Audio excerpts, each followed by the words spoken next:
Friends, my today's story's name is Hiawatha's Kind Heart. Writer Walt Disney.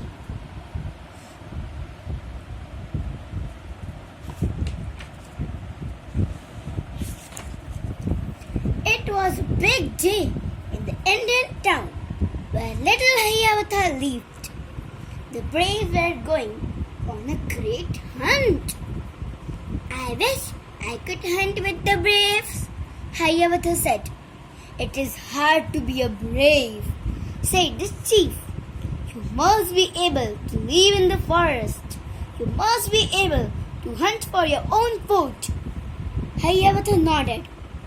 Then he walked quietly into his tent.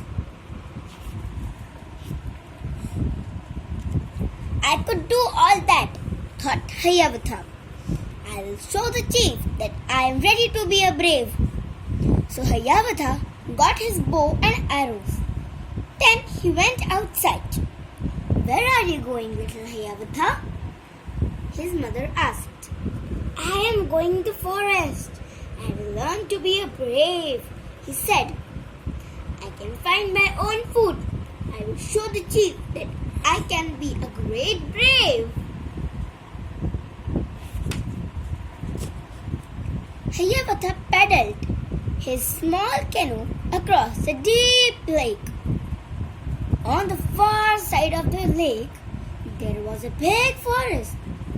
That looks like a good place to hunt, he thought. He paddled his canoe to the shore. There he saw a deer. How lucky I am, thought little Hiawatha. Not every brave who hunts can find a deer so soon. Hiawatha fit an arrow to his bow. He aimed it at the deer. Just then, the deer lifted his head. It looked straight at Hiawatha. Hiawatha looked back at the deer. He could not shoot. He put away his bow and arrow. Then he watched the deer run away. Hiawatha started walking through the forest. He began to feel a bit hungry. Soon, he saw a mother quail and her 5 small round baby quails. They were walking towards a bush full of ripe red berries. A nice fat quail would taste very good, Hiawatha thought. He lifted his bow. He fit an arrow to it. Just then, the mother quail saw him. She called her babies and covered them in her wings. Hiawatha looked at the mother quail. How brave she was! He just could not shoot her. Without her, the baby quails would die. Squat! Squat! Hiawatha hid from the berry bush. Father quail seemed to say that there were plenty of berries for all of them. So Hiawatha ate a few. Then he put some away to save for later.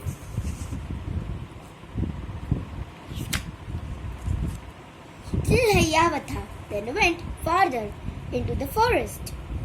Soon he heard the chatter of squirrels ahead. He saw a baby squirrel running up a tree. Hiawatha lifted his bow again. Just then he was about to shoot.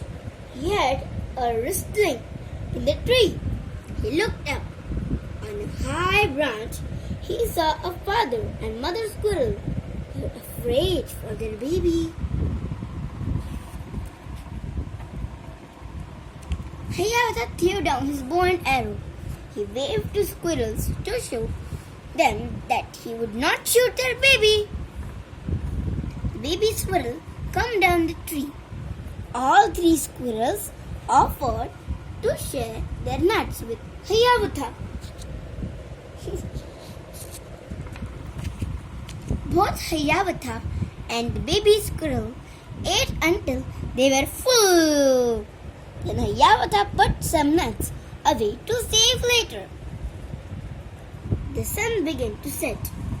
I had better find a place to sleep, Hiawatha thought. He snuggled between the big roots of a tree. The baby squirrel curled up beside him. They both went straight to sleep. In the middle of the night, Hiawatha woke up. Rain was falling.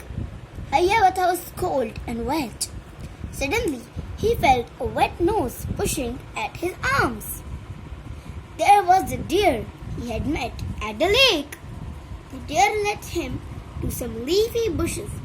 They curled up together under the heavy leaves. There they could stay warm and dry. When morning came, the rain had stopped. Hiawatha rubbed the steam from his eyes. He waved goodbye to the deer and went on his way. Across the clearing, Hiawatha spotted a rabbit. It was hopping off into the bushes. Hiawatha went to follow him. Behind the bushes, he found other rabbit. This one had its foot caught in a trap. The first rabbit was trying to help him. Hiawatha thought how good rabbit stew would taste. He aimed his bow at the rabbits. They turned to look at him. They were so afraid their whiskers shook. Oh. Hiawatha's eyes filled with tears. He could not shoot the rabbits. Instead, Hiawatha opened a trap. The rabbits were so happy, they danced around Hiawatha. Then they hopped away. Hiawatha followed them. But suddenly, he stopped. Before him stood a busy old beaver. Hiawatha had always wanted a soft, warm beaver skin. The old beaver saw Hiawatha. He thought Hiawatha wanted to play. I am so busy to play with you, he seemed to say. Well, Hiawatha could not shoot the busy beaver. He took out all his arrows. He broke every one of them across his knees. He threw away his bow for good. Then Hiawatha went to work. He pulled down tree branches. He carried them to the river. Hiawatha helped the beavers build their dam. After a while, Hiawatha grew tired. He waved goodbye to his new friends. He walked slowly along the river. Then he stopped to eat berries from a giant bush. All at once, Hiawatha heard a warning call from the quill. His rabbit friends were pointing their ears toward the far side of the bush. There stood a great big bear. This was his berry bush. These were his berries. The bear growled.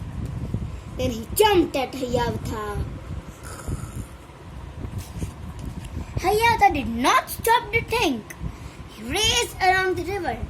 The bear was close behind him. The squirrels in the treetop threw nuts at the bear. But the bear did not stop. He kept running after Hiawatha. The beaver had heard the bear crashing through the forest. He chewed busily at a great big tree trunk. Then he waited until the bear ran by. As the bear passed, the beaver took one last bite of the tree trunk with his tail. He gave a push. Crash! It fell right on that mean old bear. Hiawatha was safe. He thanked all his forest friends and he ran all the way through the forest back to the lake. Little Hiawatha climbed into his canoe.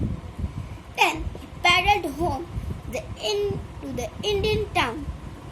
He went as fast as his arms could paddle. His mother and the chief were waiting for him. How was the hunt? They asked. Hiawatha told them how the forest animals had helped him and how they had become his friends. "You are very wise, my son," said the chief. "Every true brave knows that a kind heart is often better than a strong arm." And Hiawatha was proud of himself. At last, he had become a true Indian brave. Thank you.